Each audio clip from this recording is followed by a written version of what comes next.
భారత క్రీడల్లో అసాధారణ ప్రతిభకు లభించాల్సిన గౌరవం కొన్నిసార్లు మైదానంలో కాదు, ఫైళ్ళ మధ్యే ఆగిపోతుంది. ఆ వాస్తవానికి ప్రతిరూపంగా నిలుస్తుంది కాంపౌండ్ ఆర్చర్ జ్యోతి సురేఖ వెన్నం కథ. ప్రపంచ స్థాయిలో భారతదేశానికి చిరస్థాయిగా గుర్తింపు తెచ్చిన ఈ అథ్లెట్ దేశ అత్యున్నత క్రీడా పురస్కారం మేజర్ ధ్యాన్ చంద్ ఖేల్ రత్న కోసం వరుసగా 3వ ఏడాది కూడా ఎదురు చూస్తుండటం కేవలం వ్యక్తిగత నిరాశ కాదు, అది మన క్రీడా వ్యవస్థ ఎదుర్కొంటున్న అంతర్గత సంక్షోభానికి సూచిక. 29 ఏళ్ల జ్యోతి సురేఖ సాధించిన ఘనతలు సాధారణ విజయాలు కావు, అవి చరిత్ర.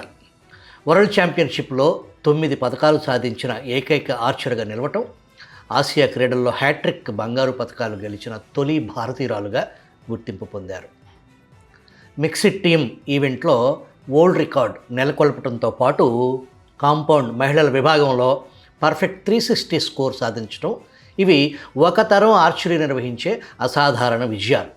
ఇటీవలి కాలంలో క్రీడా పురస్కారాలకు పాయింట్ల ఆధారిత వ్యవస్థను ప్రభుత్వం అమలు చేస్తుంది. వ్యక్తిగత అభిప్రాయాలకు తావు లేకుండా న్యాయంగా నిర్ణయాలు తీసుకోవాలన్న ఉద్దేశంతో పాయింట్ల విధానాన్ని కేంద్రం అమలు చేస్తుంది.